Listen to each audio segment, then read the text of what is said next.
వందే మాత్రం. నేను మీ journalist Navatha. Welcome to R voice. నేను సోషల్ మీడియాలో బంగ్లాదేశ్ ఇష్యూస్కి సంబంధించి ఏం జరుగుతున్నాయి అనేది బాగా చూస్తున్న టైంలో నాకు వీడియో కనిపించింది. ఆ వీడియో చూసిన తర్వాత అన్న మాట్లాడిన మాటలు 100% కరెక్ట్ అనిపించింది.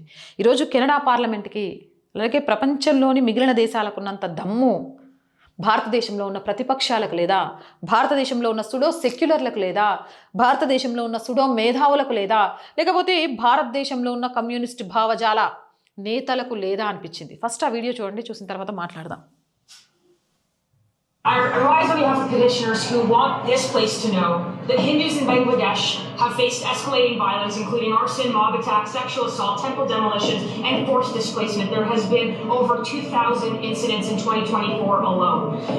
I want the petitioners to know that their voices are certainly heard here, and that the voices of the oppressed are amplified, and we are going to intervene before it's too late. Sir, Canadian Parliament lo Bangladesh Hindus గురించి మాట్లాడుతున్నారు.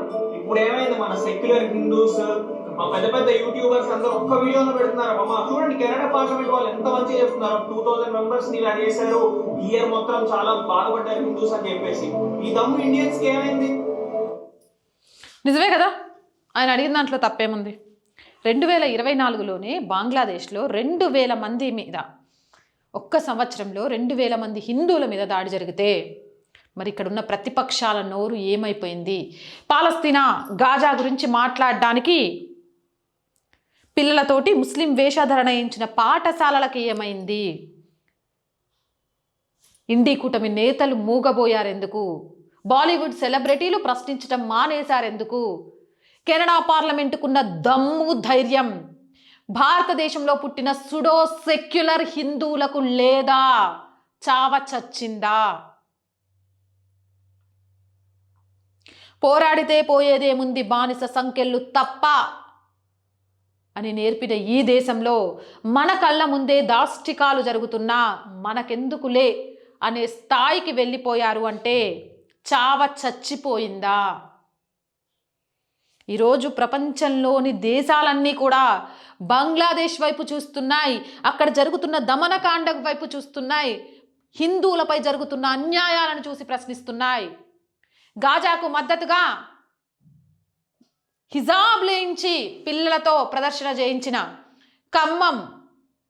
ఖమ్మంకి సంబంధించిన private స్కూల్స్కి బంగ్లాదేశ్లో హిందువుల మీద జరుగుతున్న దమనకాండ కనిపించట్లేదా? మీరు ఎందుకు చెయ్యట్లేదు?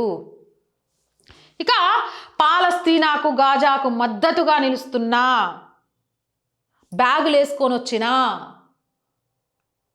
కాంగ్రెస్ ఇండి కూటమి నేతల నోర్లు బంగ్లాదేశ్లో జరుగుతున్న దాష్టికాలతో కనిపించట్లేదా, పెకలట్లేదా? జై పాలస్తీనా అనే నినాదాలు చేసే ఎంఐఎం నాయకులకు బంగ్లాదేశ్లో నడి రోడ్డు మీద చేస్తున్న దారుణాల గురించి మాట్లాడే దమ్ము లేదా? కమ్యూనిస్టు భావజాలంతో ఎన్నో పాటలతోటి సామాన్య ప్రజలు, యువతి యువకుల జీవితాలని నక్సలిజం వైపు అడుగులు వేయించిన మీకు, పాలస్తీనాలో వాళ్ళకు సంబంధించి మాట్లాడిన మీకు, ఈరోజు బంగ్లాదేశ్లో హిందువుల మీద కనబడుతున్న ఊచకోత కనబడట్లేదా? ఆ దారుణానికి సంబంధించి ఒక పాటను లిఖించలేకపోతున్నారా? మీ గలం నుంచి విప్పలేకపోతున్నారా? ఆళ్ళు గోబ్యాక్, ఈళ్ళు గోబ్యాక్ అని మాట్లాడే సామాజిక కార్యకర్తలు, మహిళా సంఘాల నాయకురాళ్ళు, మానవ హక్కుల సంఘాలు నిద్రపోతున్నాయా? బంగ్లాదేశ్లో హిందువుల గురించి మాట్లాడే దమ్ము ధైర్యం మీకు లేదా? అన్న మాట్లాడింది 100% కరెక్ట్. ఎందుకు చావచచ్చి బ్రతుకుతున్నారు? ఒక్కరోజైనా ధైర్యంగా బ్రతకండి. జరుగుతున్న అన్యాయానికి వ్యతిరేకంగా గలం విప్పండి. మనిషికి జంతువుకు ఉన్న తేడాను చూపించండి. అంతకంటే ఏం కోరుకోవట్లేదు. ఇది నిజమా కాదా? మీ అభిప్రాయం ఏంటి? కామెంట్ సెక్షన్లో పెట్టండి. మోర్ వీడియోస్ కోసం ఛానల్ వెంటనే సబ్స్క్రైబ్ చేయండి. నేను రోజు చెప్తుంది అండి, ఆర్ వాయిస్ పొలిటికల్ రెండు మన ఛానల్సే. So please subscribe our channels. Content బాగుంది అనిపిస్తే లైక్ చేయండి, షేర్ చేయండి. ఆర్థికంగా ఆర్ వాయిస్కి చేయూతను అందించండి.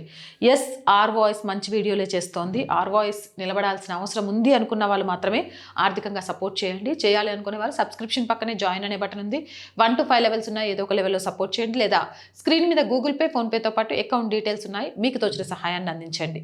వ్యాపార ప్రకటనల కోసం 8328500576 నెంబర్ని సంప్రదించండి. జై హింద్, జై భారత్.